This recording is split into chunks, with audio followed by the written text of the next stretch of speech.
السلام علیکم ورحمۃ اللہ وبرکاتہ۔ عزیز طلباء و طالبات، میں محمود احمد معلم اردو آپ کی خدمات میں حاضر ہوں۔ امید کرتا ہوں کہ آپ ہماری ان خدمات سے بھرپور فائدہ حاصل کرتے ہوں گے، اور جہاں سے بھی آپ کو کوئی مشکل آ رہی ہے تو ہم سے ضرور رابطہ کریں۔ آپ کی خدمات میں ہم دن و رات حاضر ہیں۔ عزیز طلباء، آج کا ہمارا عنوان ہے شمس العلماء مولوی نذیر احمد۔ بطور ناول نگار نذیر احمد آپ کے نصاب میں شامل ہیں۔ ان کے حوالے سے آج ہم پڑھیں گے، حالات زندگی اور ادبی خدمات دیکھیں گے۔ شمس العلماء، ان کا خطاب ہے۔ شمس عربی لفظ ہے جس کا مطلب ہے سورج۔ علماء عالم کی جمع ہے، اور اس کا مطلب یہ ہوا کہ شمس العلماء یعنی عالموں کے بیچ سورج کی مانند چمکنے والا انسان کون تھا؟ مولوی نذیر احمد۔ ان کے بارے میں ہم پڑھنے جا رہے ہیں۔ اس سے پہلے میں آپ کو بتاؤں کہ کچھ جو مشکل الفاظ تھے ان کو بھی میں نے کوشش کی ہے آسان لکھنے کی، اور تھوڑا سا میں نے پہرائے میں اس کو تقسیم کیا ہے، ان کی خدمات اور ان کے حالات زندگی اور تعلیم کا دور، اور ان کی ملازمت کہاں ہوئی، ناول نگاری میں کیا خدمات انجام دی انہوں نے، ان کو میں نے الگ الگ کر کے لکھا ہے۔ تو آپ بھی کوشش کریں اسی طرح لکھنے کی اور یاد کرنے کی۔ امید ہے کہ آپ اچھے سے اس کو سمجھ پائیں گے۔ نذیر احمد ایک مایہ ناز شخصیت، مایہ ناز ہو گیا مانی جانے والی، معروف و مقبول انسان۔ کیسے تھے وہ؟ نذیر احمد مفکر، مبلغ، مصلحہ، مترجم، عالم دین، ادیب و شاعر اور خطیب و مقرر، خان بہادر شمس العلماء جناب مولوی نذیر احمد اردو ادب کے چشم و چراغ اور وہ نامور شخصیت ہیں جن کو رہتی دنیا یاد کیا جائے گا۔ دیکھیے، آپ کو یہ الفاظ مشکل ضرور لگیں گے، لیکن یہ وہ تمام خاصیتیں ہیں جو ان کی شخصیت میں شامل تھیں، اس لیے یہ واضح کرنا ضروری ہے۔ مفکر ہوتا ہے فکر کرنے والا انسان۔ وہ فکر کرنے والے تھے، سوچ پیدا کرنے والے تھے، نئی سوچ پیدا کری اور لوگوں کے اندر سوچنے کا مادہ پیدا کیا، سوچنے پر مجبور کیا۔ مبلغ ہوتا ہے تبلیغ کرنے والا، بتانے والا، علم پہنچانے والا۔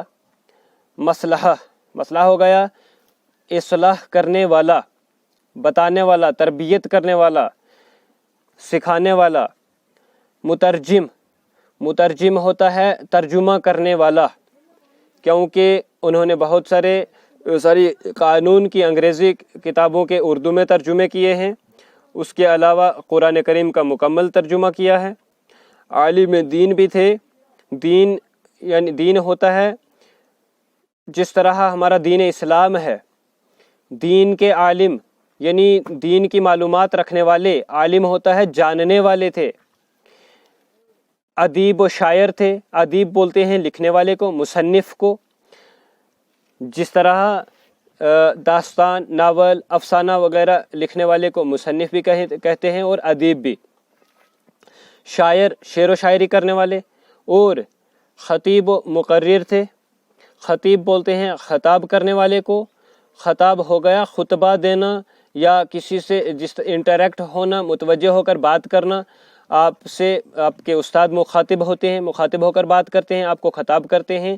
آپ کے پرنسپل صاحب اسمبلی میں آپ نے دیکھا ہوگا آپ سے آگے سے خطاب کرتے ہیں۔ مساجد میں جمعہ کے دن آپ نے دیکھا علماء حضرات جو ہیں وہ خطاب کرتے ہیں۔ مقرر ہوتا ہے تقریر کرنے والے۔ تقریر آپ نے سنا ہوگا، سپیچ جس کو کہتے ہیں، وہ بھی، کیونکہ بڑی مجالس کو یہ خطاب کرتے تھے، تقریر کیا کرتے تھے۔ خان بہادر شمس العلماء خان بہادر اور شمس العلماء یہ خطابات ہیں جو حکومت برطانیہ کی طرف سے ان کو ملے تھے. خان بہادر اور شمس العلماء کا خطاب، کیونکہ حکومت برطانیہ جو بھی عالم فاضل لوگ ہوتے تھے، علم جاننے والے بڑے لوگ ہوتے تھے، ان کو ذہین ہوتے تھے، ان کو یہ خطاب دیتے تھے، تو ان کو بھی حکومت برطانیہ کی طرف سے ملا تھا. جناب مولوی نذیر احمد اردو ادب کے چشم و چراغ، چشم بولتے ہیں آنکھ کو، چراغ بولتے ہیں شمع کو، یعنی یہ اردو ادب کی آنکھ اور شمع کی مانند ہیں اردو ادب کے لیے. تو ان کو اردو ادب کی آنکھ اور شمع یعنی روشنی اور اس کی آنکھ مانا جاتا ہے، چشم و چراغ کی طرح کی مانند ہیں یہ اردو ادب کی تاریخ میں. اور وہ نامور شخصیت ہیں، یعنی وہ نامی معروف و مقبول انسان ہیں جن کو رہتی دنیا یاد کیا جائے گا، یعنی ان کو ہمیشہ ان کی خدمات جو ہیں ان کو یاد کیا رکھا جائے گا، کبھی بھی ان کی خدمات کو فراموش نہیں کر سکتے. ان کا نام نذیر احمد تھا. بعد میں مولوی نذیر احمد اور ڈپٹی نذیر احمد کے نام سے بھی معروف ہوئے، مشہور ہوئے، جانے لگے. آپ نے بھی دیکھا ہوگا کہ آپ کے نصاب میں بھی آپ پڑھتے ہوں گے بہت بار ڈپٹی نذیر احمد دیکھا ہوگا آپ نے، یا کبھی مولوی نذیر احمد دیکھا ہوگا، یا کبھی شمس العلماء نذیر احمد دیکھا ہوگا، کیونکہ وہ ان کے کارنامے ہی ایسے تھے کہ ہر کوئی ان کو ان کے کارنامے اور قابلیت کی بنیاد پر جانتا تھا. اور خان بہادر شمس العلماء کے خطابات تھے، میں بتا چکا ہوں اوپر آپ کو. نذیر احمد موزہ ریہڑ ضلع بجنور میں 1830 عیسوی کو پیدا ہوئے. موزہ بولتے ہیں ولیج کو، گاؤں کو. ان کا گاؤں کون سا تھا؟ ریہڑ. اور ضلع کون سا تھا؟ بجنور. ضلع بولتے ہیں ڈسٹرکٹ کو. ہمارا موزہ ضلع کون سا ہے؟ راجوری. تو اسی طرح وہ بجنور کے تھے. 1830 عیسوی میں پیدا ہوئے. دیکھیے ان کی تاریخ ولادت کے سلسلے میں کافی اختلاف پایا جاتا ہے. کہیں 1830، کہیں 1831 اور کہیں 1833 اور کبھی 1836 بتایا جاتا ہے. تو اس سلسلے میں نے جو تاریخ یہاں پر درج کی ہے یہ اس بنیاد پر کی ہے کہ جمیل جالبی مصنف ہیں، ان کی کتاب ہے تاریخ ادب اردو، اور نور الحسن نقوی ان کی بھی کتاب کا نام ہے تاریخ ادب اردو. ان لوگوں نے اپنی کتابات میں کیا لکھا ہے کہ 1830 عیسوی میں شمس العلماء مولوی نذیر احمد کی ولادت ہوئی ہے، یعنی وہ پیدا ہوئے ہیں. تو اس لیے یہ تاریخ میں نے لکھی ہے، تو آپ بھی یہی تاریخ لکھیں گے. ان کے والد کا نام سعادت علی خان تھا، جن کا پیشہ معلمی تھا. معلمی بولتے ہیں، معلمی ہو گیا، معلم سے نکلا ہے، اور معلم بولتے ہیں استاد کو. استاد یعنی درس و تدریس کا کام کرنے والا، اور وہ مولوی بھی تھے. وہ نذیر احمد کو عالم دین بنانا چاہتے تھے، یعنی دین کا عالم مولوی بنانا چاہتے تھے. یہی وجہ تھی کہ وہ ان کو کم سنی میں ہی لے کر دہلی چلے آئے تھے. یعنی کم سنی ہوتا ہے چھوٹی عمر میں ہی، بچپن میں ہی لے کر دہلی چلے آئے تھے تاکہ وہ وہاں پر اچھے سے تعلیم و تربیت حاصل کر. نذیر احمد کی تعلیم کا دور. نذیر احمد ایک صاحب علم و فضل خاندان سے تعلق رکھتے تھے، یعنی عالموں اور فاضلوں کے خاندان تھا، اس خاندان سے تعلق تھا ان کا. انہوں نے فارسی کی تعلیم گھر پر اپنے والد صاحب سے حاصل کی، اور پھر ان کو دلی کی مسجد اورنگ آباد کے امام مولوی عبد الخالق کے حوالے کیا گیا. یہ نام یاد رکھنا ہے آپ نے، مولوی عبد الخالق کے حوالے کیا گیا، یہ ان کے استاد تھے، تاکہ وہ عربی پڑھائیں اور عالم دین بنا سکیں. کون؟ مولوی عبد الخالق کو کہا گیا کہ وہ نذیر احمد کو عربی سکھائیں اور عالم دین بنائیں، دین کا عالم بنائیں. لیکن قدرت کے لکھے کو کون مٹا سکتا ہے. ان کی سرنوشت میں تو یہ لکھا تھا، سرنوشت ہوتا ہے تقدیر میں، یعنی ان کی تقدیر میں تو یہ لکھا تھا کہ وہ اردو کے پہلے ناول نگار بنیں گے. اب قسمت میں اگر یہ لکھا تھا تو وہ یعنی اس کو کون روک سکتا تھا. 1845 عیسوی میں یعنی 1845 میں کیا ہوتا ہے؟ حسن اتفاق سے ان کا داخلہ دہلی کالج میں ہوا. حسن اتفاق سے کیوں لکھا میں نے؟ کہ اتفاق سے یعنی قسمت سے کیا ہو گیا کہ ایک دن وہ دہلی کالج کے باہر کچھ بھیڑ جمع تھی، تو یہ بھی جا رہے تھے، کہیں گزر رہے تھے، تو وہاں اس مجمع میں چلے جاتے ہیں، اور ان کا قد بہت چھوٹا تھا، تو دھکا لگتا ہے، کسی کا گر جاتے ہیں، چوٹ آتی ہے، اور پرنسپل صاحب ان کو اٹھاتے ہیں، دیکھتے ہیں اور نام وغیرہ پوچھتے ہیں، تو ان سے کچھ سوالات پوچھے، تو ان کی صلاحیت قابلیت دیکھی، اور ان سے پوچھا کہ اگر یہ تعلیم حاصل کرنا چاہتے ہیں تو ان کو داخلہ دیا جائے، تو یہ رضامند تھے، ان کو موقع ملا، داخلہ مل گیا، تو 1845 عیسوی میں داخلہ ملا، اور 1854 عیسوی تک 1854 تک انہوں نے کالج میں تعلیم حاصل کی، 53 تک تعلیم حاصل کی، اور 54 میں وہاں سے فارغ ہو کر وہاں سے آگے نکل جاتے ہیں تلاش و معاش کے سلسلے میں۔ اب ہے نذیر احمد کی مختلف محکموں میں تقرریاں، یعنی اس حصے میں ہم دیکھیں گے کہ نذیر احمد نے ملازمت کہاں کہاں کی، نوکری کہاں کہاں کی، یعنی الگ الگ عہدوں پر، پوسٹوں پر وہ تعینات کیے جاتے رہے، ان کو نوکری ملتی رہی، کیونکہ کافی ذہین قابل انسان تھے، اس وجہ سے بہت جلد ان کی پروموشن ہوتی رہی۔ نذیر احمد کی مختلف محکموں میں، محکمہ ہوتا ہے ڈپارٹمنٹ، شعبہ بھی جس کو بولتے ہیں، محکموں میں تقرریاں۔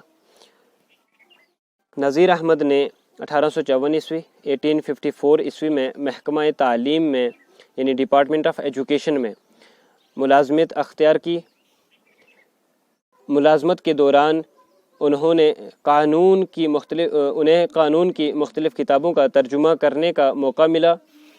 قانون ہو گیا لا کی کتابوں کا ترجمہ کیا انہوں نے، یہ ترجمے بڑے کامیاب ثابت ہوئے۔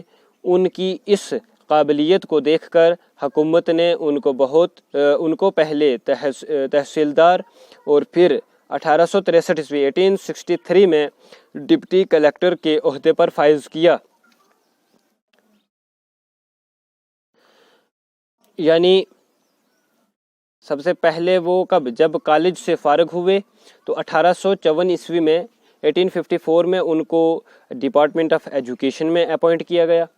اس کے بعد انہوں نے کچھ کتابوں کے ترجمے کیے، وہ اتنے اچھے انداز میں، اتنی قابلیت کے ساتھ کیے کہ ان ترجموں کی وجہ سے ان کو ایک گھڑی سونے کی گھڑی بطور انعام دی گئی تھی، اور پہلے ان کو تحصیلدار بنایا گیا، اور پھر ڈپٹی کلیکٹر، یعنی ہمارے یہاں ڈی سی ہوتا ہے تو وہاں بولتے ہیں ڈپٹی کلیکٹر، ہم کہتے ہیں ڈپٹی کمشنر، تو وہاں کیا کہا جاتا ہے؟ Deputy collector.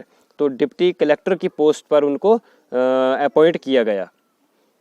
یہ ان کی پہلی اپوائنٹمنٹس تھی۔ اس کے علاوہ وہ ڈپٹی انسپکٹر بنے تھے، ڈپٹی سیکریٹری بنے، تو اسی طرح ان کی بہت بڑے بڑے عہدوں پر تعیناتی ہوتی رہی اور آگے بڑھتے رہے۔